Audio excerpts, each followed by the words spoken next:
Hey, on a quelque chose de le fun un matin, quelque chose qui est quand même assez perturbant pour beaucoup d'entrepreneurs. Mais tu sais, on va parler de ces 8 réalités-là qui sont assez intenses. On va peut-être aussi voir des pistes de solutions qui sont très importantes. C'est ça le but, là, tu sais.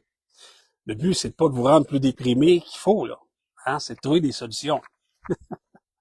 Donc, un matin, entrepreneur désillusionné. Il y a 8 réalités préoccupantes. Il y en a 8. Puis ça, là, pas mal sûr que tout le monde est confronté à ces 8 réalités-là à différents niveaux. Il y en a que c'est assez intense. Tu sais, il y en a même qui décident de quitter l'entrepreneuriat. On veut pas se rendre là, donc c'est pour ça qu'on va parler, en fait. Puis il faut parler de ça, là. Tu sais, c'est des sujets qui sont quand même tabous, des choses que tu peux pas parler de ça avec tout le monde. Tu sais, on n'a pas le choix à un moment donné. Il faut arrêter de se mettre la tête dans le sable. Il faut se la sortir du sable, là, et se regarder en pleine face et regarder voir, là, bon, ok, regarde, il est là mon problème, puis il est là.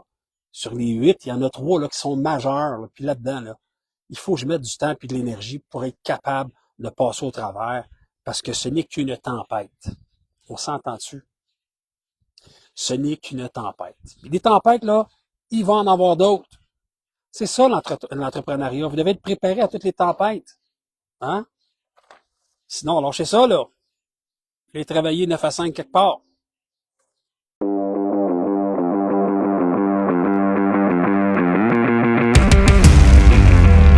Alors, je parlais moins fort, on va pas m'énerver un matin. Le premier point super important, on parle le poids écrasant, mais écrasant des charges administratives. Puis là, je vais faire un peu de lecture, là. Les entrepreneurs doivent composer avec une multitude de formulaires, des exigences réglementaires, audits, obligations fiscales, une bureaucratie excessive qui freine en fait l'agilité des petites entreprises, puis qui détourne les dirigeants de leur mission principale qui est développer la business. Puis tu sais, je me rappelle à un moment donné d'une époque, quand j'étais plus jeune, je travaillais chez Bell Canada. Puis à Bell Canada, là, ça bouge pas vite. Ça bouge pas. C'est le même dans toutes les grosses business, là. C'est tellement long à changer une mentalité, à changer des systèmes. Les opérations sont tellement longues à changer parce que tu as tellement de paliers de personnes. Hein, faut donner de la formation à tout le monde. Mais là, tu as 12 paliers là, qu'il faut former. Faut que tout le monde se comprenne. Là. C'est un peu comme nos gouvernements. Et là, partez-moi pas là-dessus. C'était pas ça le sujet, c'était pas le gouvernement et la mauvaise gestion de nos fonds publics. Puis ça, là, charge administrative, là.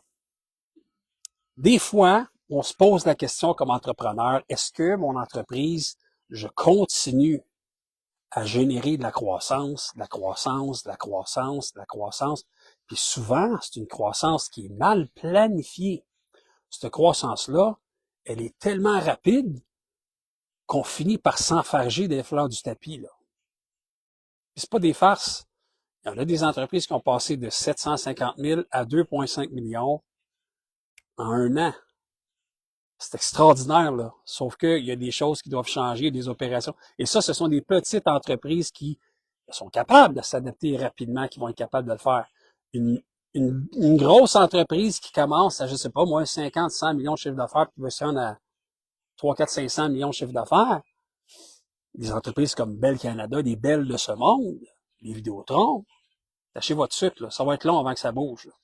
Moi, je pense que ça fait, je sais pas, je suis avec Vidéotron, d'ailleurs, je suis pas avec Bell, là, mais ça doit faire 4 ans que j'appelle pour leur demander, hey, by the way, tu sais, ça m'arrive des fois, je me trompe quand je paye ma facture dans mon compte de banque. Bon, je paye ma facture comme tout le monde, mais là, oups, je me trompe de compte, je paye Elix.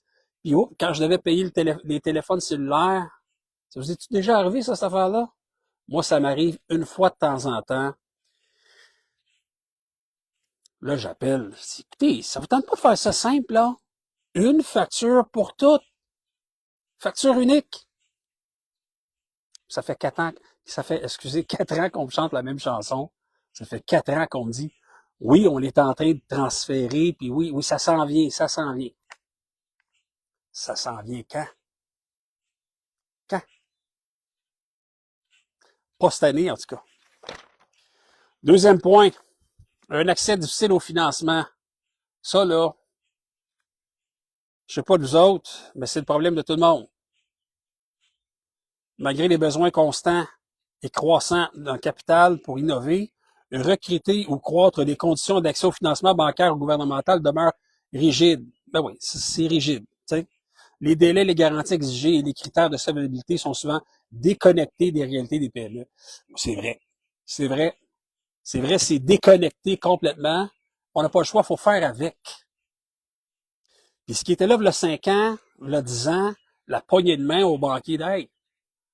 Je suis fermier, là, mon père était fermier, puis on était, ça fait 8 générations qu'on est à votre banque, là. On peut s'entendre sur un financement avec une poignée de main. Ça se faisait, maintenant, c'est terminé. Ça fait longtemps que c'est fini. Maintenant, on doit avoir une cote de crédit qui tient la route. On doit connaître les bonnes stratégies. On doit avoir une équipe qui va nous aider si on n'a pas le temps de le faire. On doit s'organiser comme il faut. On doit présenter un dossier de la bonne façon. On doit avoir les bons arguments. On doit être capable de projeter aussi notre entreprise dans un pire scénario où est-ce qu'elle va rester rentable. C'est toutes des choses qui sont importantes à faire. Et nous autres, c'est ça notre job. C'est ça, ben, en partie, on a plusieurs services, là, mais ça, c'en est un. Parce que le financement, lâchez votre sucre. 2026, ce sera pas facile. Déjà qu'il y a certaines banques qui ont commencé à convertir, 750 000 et moins,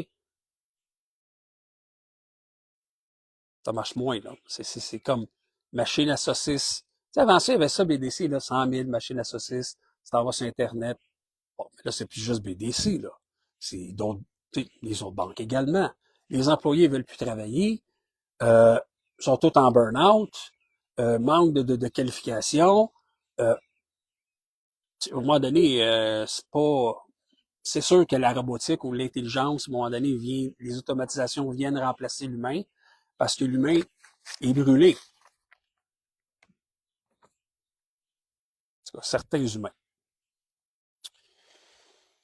Fait que c'est ça. Hein? C'est ça qui est ça.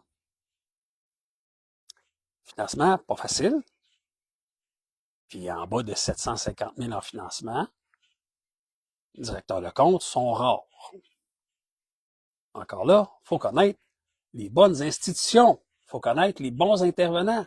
Parce que nous, là, les directeurs de compte, là, on s'en fait référer des solides, des kingpins. Puis ça, ils sont là exprès pour vous aider. Il faut savoir où les trouver, par contre. Ça, c'est notre expertise aussi. Bon, numéro 3. Pénurie de main-d'œuvre, ben oui, compétente. Ça, je viens juste d'en parler. Tous les secteurs confondus, puis c'est pas juste la construction, là, c'est tous les secteurs confondus. Entrepreneurs, ils ont peine à recruter des employés qualifiés et à les fidéliser. Ça entraîne une surcharge de travail, des retards, de la stagnation, de la croissance, une perte de compétitivité sur certains marchés, puis, à un moment donné aussi, les entrepreneurs qui forment et qui reforment, ils stagnent.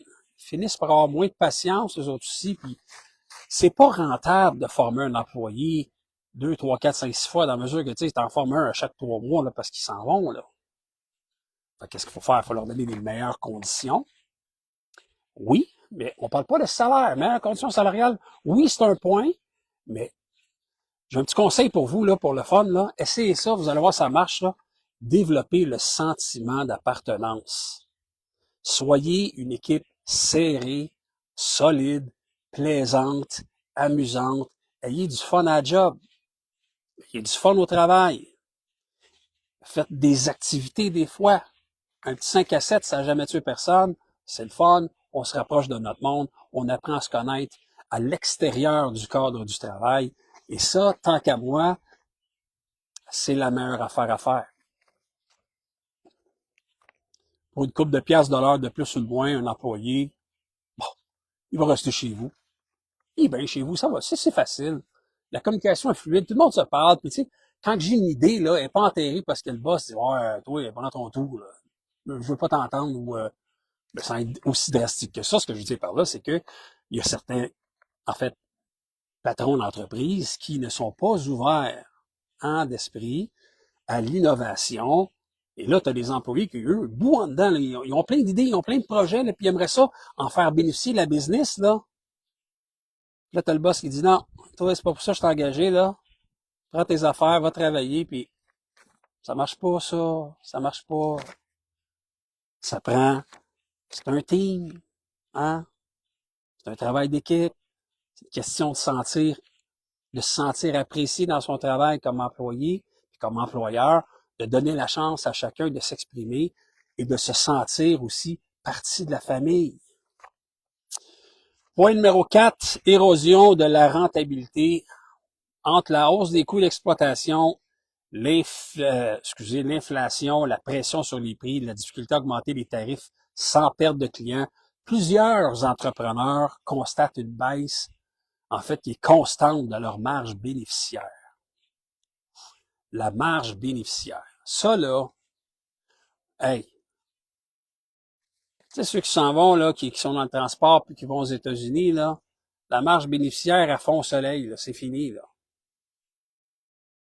Compliqué. Compliqué. Donc, dans un cas où les marges sont moins intéressantes, ben, de grâce, travaillez sur vos dépenses, hein, et, je sais pas, moi, essayez de vous former, essayez d'être à la page, à jour, hein, pour faire en sorte de comprendre ce qui doit être compris, pour sauver du temps et de l'énergie.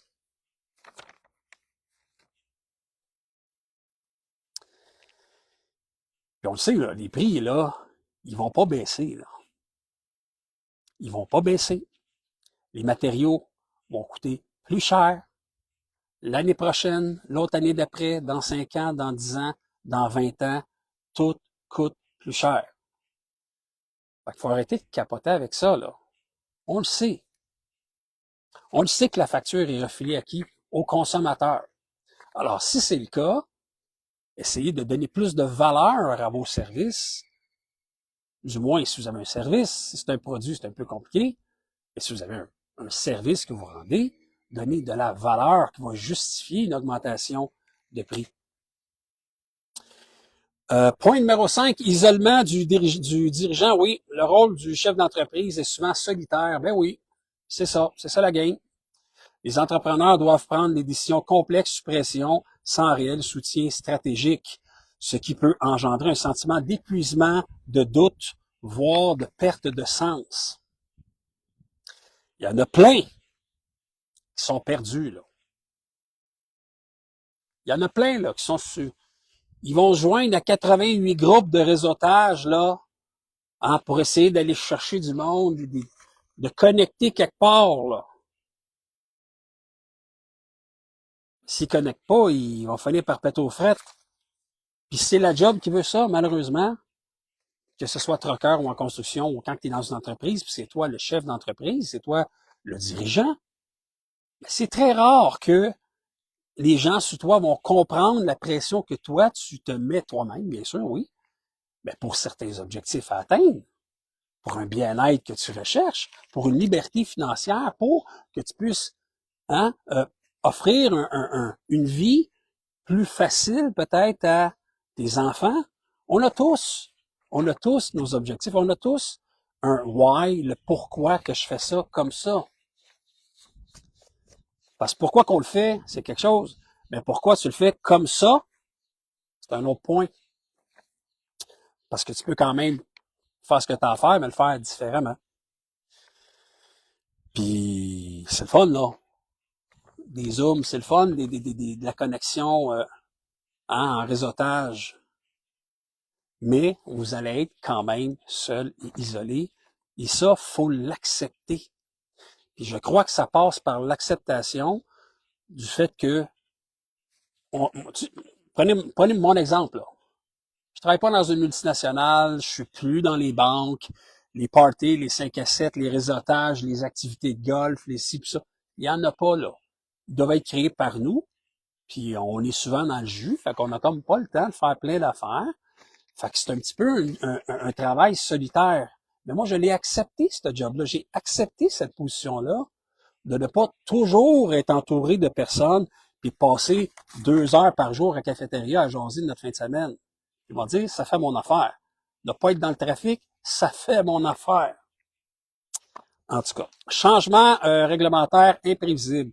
Donc, tu sais, des fois, les règlements vont changer, donc que ce soit fiscalité, environnement, les normes sanitaires, la législation au travail, les règles du jeu changent souvent, fréquemment. Puis bon, ça, c'est de l'instabilité, hein, ça génère en fait de l'insécurité, puis ça complique la planification à moyen et à long terme. Tu sais, là, vos beaux plans stratégiques là, sur 5 ans, 10 ans, là, plan d'affaires là, sur 10 ans, là, ça marche pas. Ça marche pas. Ça marche pas pour la simple et bonne raison que ce qu'il y en est aujourd'hui, là, les choses qui existent aujourd'hui, la façon dont les financements fonctionnent aujourd'hui, dont que tout fonctionne aujourd'hui, dans 5 ans, on va être ailleurs. Et si vous ne réévaluez pas en temps réel, à tous les mois, si votre trajectoire est bonne, si votre vision est bonne, vous allez l'arracher. Vous allez l'arracher. Moi, ça fait pas 100 ans qu'on existe, là. Ça fait 6 ans qu'Expansion Capital est là. Puis notre firme de consultants a eu des changements majeurs aussi à travers ces 6 ans-là. Pourquoi? Parce qu'on a vu que le marché évoluait. Oups, pandémie, t'es arrivé plein d'affaires, correct. Hein?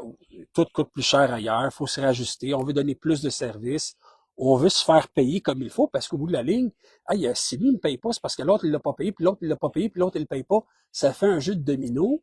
Mais comment que nous, on peut tirer notre épingle du jeu? Comment se faire payer 100% du temps? Ça, c'est des choses qu'on enseigne également à l'Académie Expansion. Je vous invite à aller faire un tour, on va mettre le lien en bas, là. Allez faire un tour, il y a plein de stratégies et de choses qu'on a mis au point pour que ça roule mieux. Ça marche, on est content. Manque de reconnaissance et de valorisation, ben c'est un petit peu ça que je parlais, ça va avec l'isolement des dirigeants, donc le manque de contribution. En fait, malgré la contribution essentielle à l'économie, à l'emploi, les entrepreneurs se sentent souvent négligés dans les débats publics, ça c'est clair, souvent peu soutenus, désolé, peu valorisés, ils étaient parfois froids en leur mission entrepreneuriale. Tabarouette, je bégaye un matin, j'ai prendre un peu de recul, petite gorgée.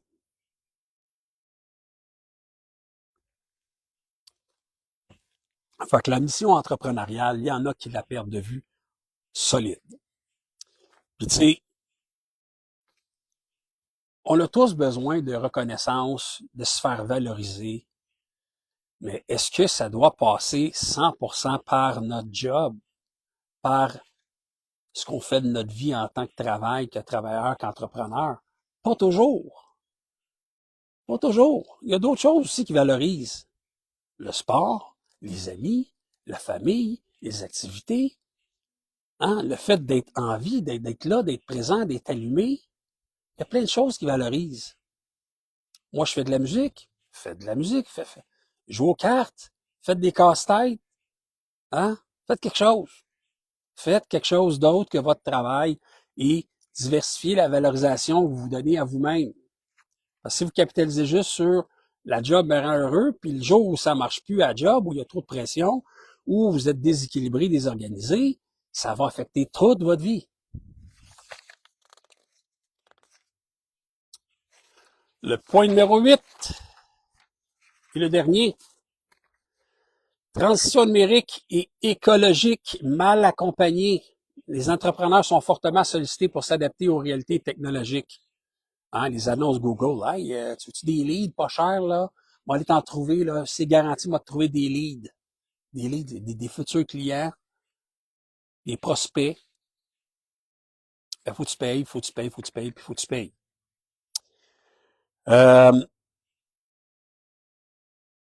Souvent, il y en a qui sont mal structurés pour être accompagnés là-dedans, là. Tu sais, vous donnez un budget, vous donnez 1000 $, là.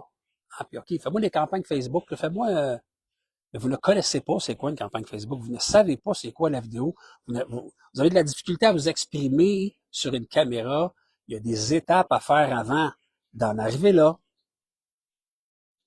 Il y a certaines étapes à franchir, il y a de la pratique à faire pour être capable de pouvoir faire de la vidéoconférence comme je fais en live, là.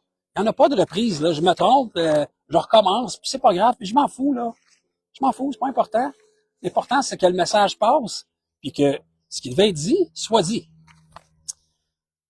La technologie, ça va vite, puis ChatGPT et toutes les autres intelligences artificielles de ce monde sont en train de nous rentrer dedans. Et je vous dirais que je trouve ça à date positif, en mesure que on n'est pas dans l'extrémisme de l'intelligence artificielle. On s'en sert comme outil pour faciliter notre quotidien, faciliter certaines tâches. Mais c'est pas eux autres qui prennent le dessus, puis il faudra jamais que ça arrive, là. OK? Peut-être vous ouvrez l'esprit sur les transitions numériques, hein, puis les accompagnements plus spécifiques qui vous permettent d'évoluer à titre d'entrepreneur. Fait que la conclusion, elle est là. Je vais la lire. Le Québec regorge de talents entrepreneuriaux. Mais leur motivation s'effrite face à un système qui ne suit pas leur réalité. Il est urgent de revoir les façons de soutenir, financer, encadrer, valoriser l'entrepreneuriat si on souhaite maintenir un tissu économique fort, résilient et innovant. Et voilà, vous devez faire ce que vous avez à faire. On se sort la tête du... Hein?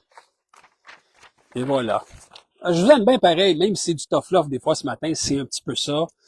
Puis je vous invite, comme je l'ai dit, à aller faire un petit tour sur l'Académie Expansion, allez voir la chaîne YouTube, abonnez-vous, c'est gratuit, c'est des conseils gratuits, ça me fait plaisir de partager ça avec vous. Et puis, moi et mon équipe, on est là. S'il y a des questions, n'hésitez pas à nous contacter, soit en privé, sur Messenger ou encore là, le numéro de téléphone sur le site Internet. On va jaser. Je vous souhaite une excellente journée. On se retrouve la semaine prochaine pour un autre Café Expansion. Ciao!